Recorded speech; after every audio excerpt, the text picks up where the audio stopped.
Hi there, welcome to the Rest course with me, Adam Carver. This is session 7. I hope you've been enjoying it so far. If you have and you'd like to share it with other people, that'd be wonderful. It's all available for free on my website, adamcarver.co.uk, along with another course I did about lamenting and the power of grieving. So yeah, if you've enjoyed it, maybe somebody else you know might enjoy it, feel free to send the link. It's all free. I'd love them to be able to take advantage of it like you have taken advantage of it and enjoyed it too.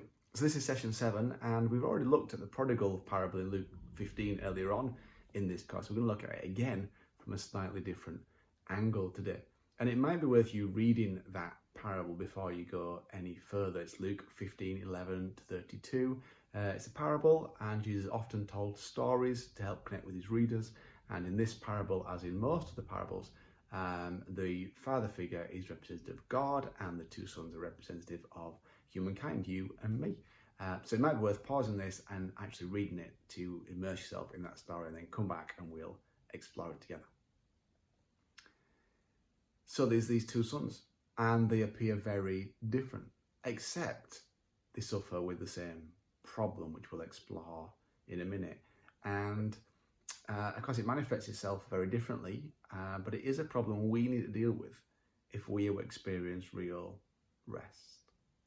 Firstly, it's a story about a house and two sons and one dad who owns this house. And if you've read the story, you will know that the younger son goes out, asks for his inheritance, disappears off, squanders it all, comes back, dad runs out to him, welcomes him home. When dad welcomes younger son home, older son gets a little bit upset. He goes outside the house, refuses to go into the party that dad's holding for his brother. What's fascinating is that both boys end up outside the house. And in both cases, dad goes out to meet them. So you've got two very different sons with two very different thought processes and therefore actions and reactions, yet dad treats them just the same. Dad leaves the house and goes out to welcome them. Dad is going to go find them. Regardless of whether they look like the good guy or the bad guy, Dad goes out to meet them. Because here's the truth. Dad will always come out of the house to meet you. That's what Dad does. Now listen, what if we started to actually understand that? What if we started to actually grasp that when we get small things wrong, or when we make big things wrong, although small and big wrong, Jesus doesn't really know what you're talking about, because it makes no difference whether it's big or small. It's just wrong to him. There is no grading. There is no sense of big or whatever to him. Of course, on the earth there are consequences, but to Jesus, it's just all right or wrong. What about when we constantly fall over with that same issue we're trying to beat, that we understand Dad, he's going to run out of the house and throw his arms around us and say, hey, let's celebrate, you're back. Whilst you are still mumbling your confession prayer, God is running to you. Whilst you're crawling back to him because you feel so terrible, he's running to you. And when he gets to you, he doesn't even let you finish your little confession, I feel so bad about me prayer, because just like he says to the younger son, he says to you, let's have a feast, celebrate, because you're here. Of course, we saw previously as well with the older brother that dad wanted to be with him, but he's slaving away all the time. He's working really hard and slaving. And dad sat on the sofa perhaps going, but I just want to be with you. So you have these two brothers, two very different actions and responses, and yet the issue is the same. They both end up outside the house. And they both end up outside the house because they both have the same problem. You see, both boys know Father's house because they've been in it. And they know Father's heart because they've seen it and recognized it and watched it. And yet, they both have an issue, which is why they end up outside the house. And please don't make the house be a metaphor for church. It's not. House is a metaphor for presence with Jesus, being with Dad. That's what the house is a metaphor for. And that can happen in a church, and you can also be in a church and it not happen. This is not about church. This is about presence with Father. If you knew Father's heart and you had access to Father's house, and you know this Father's an incredibly good Father, just like these two sons did, how do you end up outside the house? Or perhaps it might have something to do with their own heart. Oh, you see, the issue they both have is that they knew Dad and they knew Dad's heart, and they were aware of Dad's house, but they had no idea who they were. no idea of their own identity, no idea of who they were to Dad, and how much Dad meant to them, and how much they meant to Dad.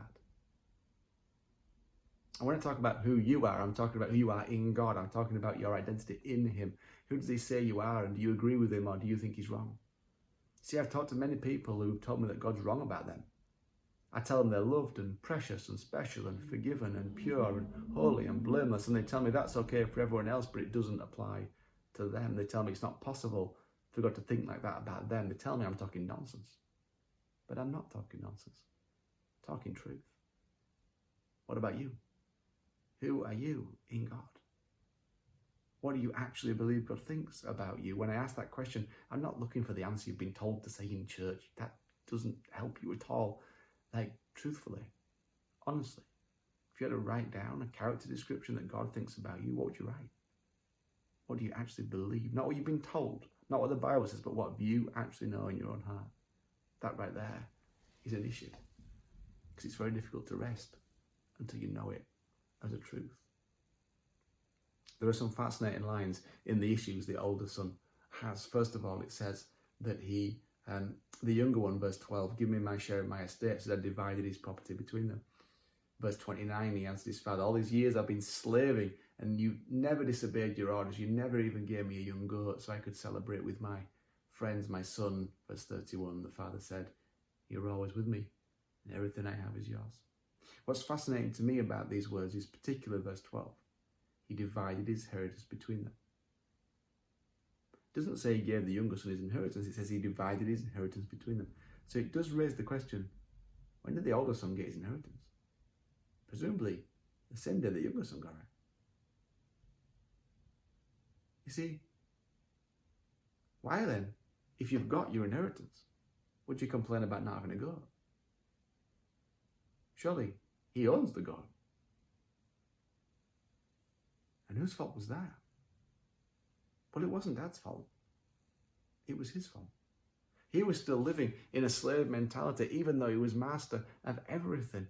Dad didn't stop him enjoying everything that was already his. His own attitude and thoughts stopped there.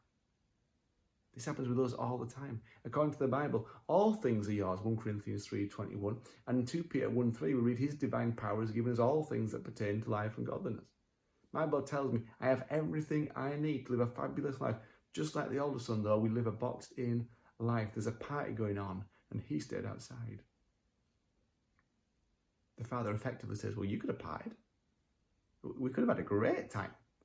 But you chose to stay boxed in. You could have enjoyed everything I gave you, but you enjoyed none of it. You just stuck in your slave mentality, complaining that I didn't give you a goat when I'd already given you a goat. You just hadn't clocked on that I'm always with you, and everything I have is yours. What about you? Have you clocked on to the truth that he's always with you, and everything he had is yours? Because everything he says about the older son, he also says to you, everything he has is yours. Have you worked that out yet? Have you worked out that unlimited grace and favour and mercy and kindness and goodness are yours if you'll only learn to receive them? Or maybe you're a bit like the younger son. The younger son has a different problem. He knows Dad's heart more than the older son, probably because we understand he's eating that pig food and he's like, well, my dad's servants have food to spare. He knows his dad's generous and kind. He knows that he's abundant and prosperous. He knows that dads treat people. But he doesn't know, again, who he was. If he knew who he was, he wouldn't have left in the first place. Once again, it's possible to know Dad. Know Dad's heart, but if you don't know who you are, it can become difficult to stay. And you can end up running away. I've seen that. People who don't know who they are. And they experience the love of Father expressed in others. And it's deeply challenging. Because they don't know who they are. The brave ones stick it out and allow their heart to be melted by the love of the Father. And then they find what they're always looking for. Their identity as a son and a daughter to the Father. That's your challenge. If you want to find real rest, you first got to work out who the heck you are and what your real identity is. And when you work out that your real identity is a son and a daughter to the Father, that brings incredible rest. As does one final truth that we're going to talk about in session 8. I'll see you there.